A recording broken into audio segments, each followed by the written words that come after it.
భక్తివర్ణ ప్రేక్షకులకి శుభోదయం.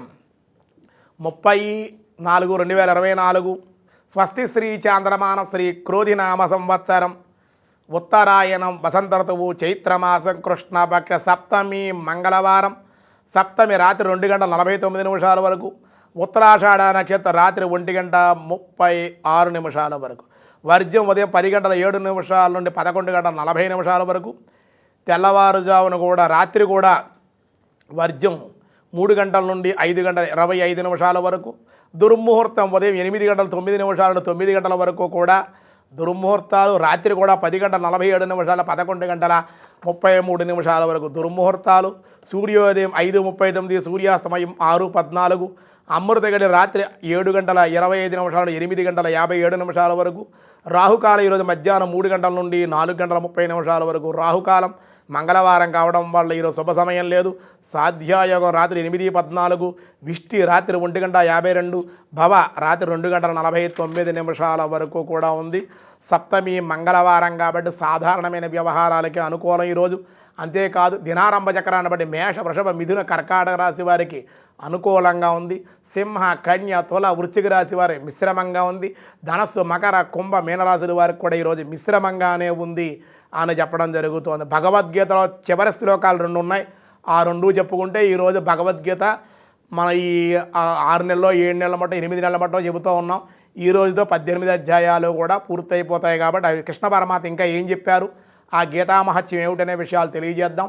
పార్థాయ ప్రతిబోధితాం భగవతాం నారాయణేన స్వయం వ్యాసేనాగ్రదిత పురాణమునినా మధ్యే మహాభారతం అద్వైతామృతవర్షిణీం భగవతీం అష్టాదశాధ్యాయినీం అంబా త్వామనుసందదామి భగవద్గీతే భవద్వేషిణీ.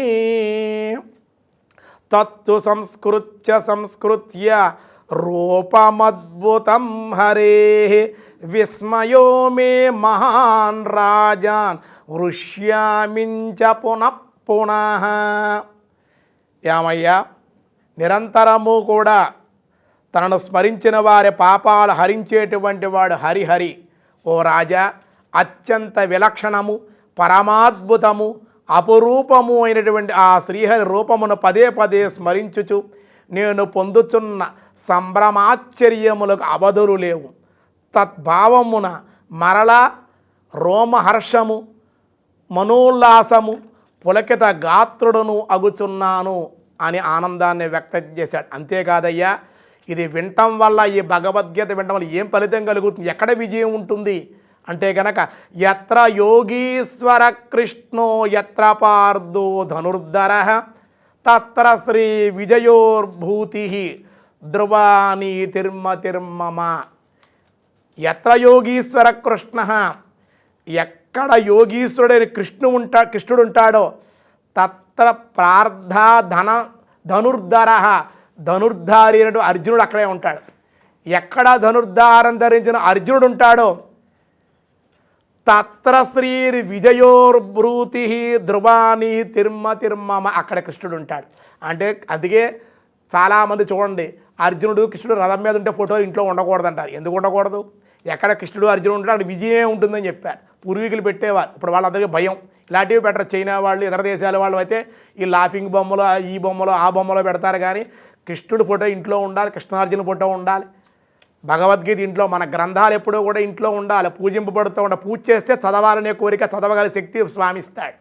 ఏమండి, కాబట్టి ఓ రాజా, యోగీశ్వరుడైన కృష్ణ భగవానుడు, గాంధీవ ధనుర్ధారి అయిన అర్జునుడు ఉన్న చోట సంపదలు, సర్వ విజయాలు, సకల ఐశ్వర్యాలు, సుస్థిరమైన నీతి కూడా అక్కడ ఉంటాయి. నిశ్చితాభిప్రాయం అని ఓం తత్సదితి శ్రీమద్భగవద్గీతాసు ఉపనిషత్సు బ్రహ్మ విద్యాయ యోగశాస్త్రే శ్రీకృష్ణార్జున సంవాదే మోక్ష సన్యాసయోగ నామాధ్యాయ అష్టాదశోధ్యాయ అని విశేషంగా ఆ కృష్ణ పరమాత్మ వచ్చేటువంటిది కలియుగం కాబట్టి మానవులు ఎలా జ్ఞానాన్ని పొందుతారని అర్జునుని ఉపాధిగా ఉంచి లోకాలకి జ్ఞానాన్ని భగవద్గీత అంటే జీవితంలో గంగా స్నానం. భగవద్గీత ఒకసారి చదవాలి, చదవలేకపోతే వినాలి.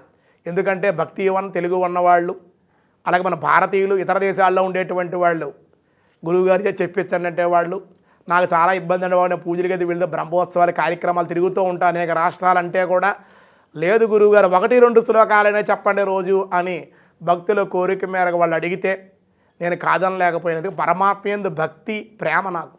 కాబట్టి నేను అలాగా తరించిపోతాను. కానీ భక్తుల్ని కూడా తరింపజేయాల సంకల్పం నాలో కూడా ఉండడం వల్ల నా గొప్పతనం వీళ్ళ స్వామి సంకల్పం భక్తి ఉన్నవాళ్ళు ఈ కార్యక్రమం ఏర్పాటు చేయడం. కాబట్టి మీరందరూ నాకున్న పరిజ్ఞానం, నేనేం గొప్ప పండితుడినేం కాదు, నాకున్న పరిజ్ఞానంలోనే ఈ యొక్క అవకాశాన్ని నేను కూడా తరించాలనే భావన నాలో ఉంది. ఆ స్వామి అనుగ్రహం కలగాలని, నాకు మీకు స్వామి అనుగ్రహం కలగాలని, ఈ విశ్వం అంతా కూడా శాంతిగా ఉండాలి, ఏ విధమైన అరిష్టాలు ఉపద్రవాలు లేకుండా మానవులు ధర్మాన్ని తప్పకుండా ధర్మాచరణ చేస్తూ నిత్యము కూడా సత్యంగా ఉంటూ దాన ధర్మాలు చేసుకుంటూ భక్తి ప్రపత్తులతో ఎవరి ధర్మాన్ని వాళ్ళు నిర్వర్తించాలని. ఎందుకంటే ధర్మో రక్షతి రక్షిత అంటే ధర్మం ఎక్కడ ఉంటుందో అక్కడ రక్షణ ఉంటుంది. కానీ అధర్మం జరుగుతుందో చూస్తూ ఊరుకున్నారనుకోండి, కావాలని వెళ్లకుండా వెళ్ళావు, అన్యాయం జరుగుతుంది, అధర్మం జరుగుతుందో కూర్చొని చూశారనుకోండి, ఈ ధర్మమే ఇంకో రూపంలో శిక్ష వేస్తుంది. అలా శిక్ష పడినటువంటి వాళ్ళల్లో భీష్మాచార్యులు అంపశయ్య మీద అటువంటి మహానుభావుడు ఎందుకు అలా పడుకున్నాడు? ద్రౌపదీదేవి వస్త్రాలు విప్పుతుంటే, జోదంలో ధర్మరాజు ఓడిపోతుంటే పెద్దవాడైన కురువృద్ధుడై ఉండి భీష్ముడు చెప్పలేకపోయాడు, ఇది అధర్మం అని చెప్పలేకపోయాడు. ఎందుకు? దుర్యోధనుడి వల్ల భయపడి. కాబట్టి అధర్మం జరుగుతున్నాడు అలా వదిలేయకూడదు. అందుకే ఆయన అన్ని బాణాలు గుచ్చుకొని అంతసేపు ఉండడం గల కారణం. లేకపోతే భీష్మాచార్యులు ఇంకా మంచి మోక్షాన్నే పొందారు ఆయన, కానీ ఇంకా తొందరగా తరించిపోయేవాడు. అంటే అధర్మం జరుగుతుంటే చూస్తే కనుక అది వదిలేస్తే కనుక ఆ ధర్మమే ఇంకో రూపంలో వచ్చి శిక్ష వేస్తుంది అనే ఉదాహరణ భీష్మాచార్యులు వారు ఇంకా ఎంతోమంది ఉన్నారు.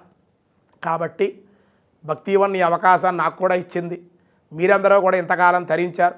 భగవద్గీత ప్రతి గ్రంథం, ప్రతి హైందవ సాంప్రదాయంలో ప్రతి ఒక్కడింట్లో కూడా రామాయణ, భారత భగవద్గీత కూడా ప్రతి ఇంట్లో ఉండాలి. మీరు చదవలేకపోయినా, చదవడం రాకపోయినా ఇంట్లో ఉంటే పూజ చేస్తే చాలండి. నిజంగా నేను చిన్నప్పుడు చేశాను, నాకు చదవడం రాదు, చదువుకోలేదు, ఎలాగరా బాబు అనుకుంటే ఆ గ్రంథానికి పూజ చేయవేయని మా తాతయ్య గారు చెప్తే పుష్పాలు పెట్టి, గంధం బొట్టు పెట్టి, కుంకుమ బొట్టు పెట్టి చక్కగా ఏదో అలా పూజ చేసుకుంటే ఆ గ్రంథం చదవాలనే కోరిక, అభిలాష గురువులే దగ్గరికి వచ్చి నా గురువు కూడా ఎవరో లేరు. వసుదేవసుతం దేవం కంసచానూరమర్దనం దేవకీ పరమానందం కృష్ణం వందే జగద్గురుం. ఈవేళ కూడా ఆయనే గురువు, నాకు మీకు కూడా ఆయనే గురువు, జగద్గురు ఆయన, ఇంకెవరు లేరు, ఎవరికీ ఆ తాహత లేదు కూడా. కాబట్టి కృష్ణ పరమాత్మే ఈ విధంగా చేయిస్తూ ఉన్నాడు. ఇవాళ నిజంగా మరిచిపోయినా సరే ఒకసారి తలుచుకుంటే చాలు స్వామి స్ఫురణలోకి, ఆ మైండ్లోకి ఆలోచనలు వచ్చేస్తాయన్నమాట. అక్కడ భగవంతుడి యొక్క ప్రసాద వైభవాన్ని ఆయనే తెలియజేసుకుంటూ ఉంటాడు. ఇందులో మన గొప్పతనం ఏం లేదు, మన బొమ్మలు అంతే, ఆయన ఎలా ఆడమంటే అలా ఆడాలి, మేము కానీ మీరు కానీ అందరూ కూడా అంతే. కాబట్టి ప్రతి ఒక్కళ్ళు కూడా ఆధ్యాత్మికంగా భక్తి ప్రపత్తులతో ఉండి అందరూ కూడా తరించాలని చెప్పి మీ అందరికీ తెలియజేస్తూ ఈ రోజుతోటి కూడా భగవద్గీత 18 అధ్యాయాలు కూడా పూర్తయిపోయి సర్వే జనా సుఖినో భవంతు, సమస్త సన్మంగళాని సంతు, లోకా సమస్త సుఖినో భవంతు. రుక్మిణీ సత్యభామ సమేత కృష్ణ పరమాత్మ అనుగ్రహం మీ అందరికీ కలగాలని చెప్పి మనస్ఫూర్తిగా కోరుకుంటూ ఉన్నాం. ఓం శాంతి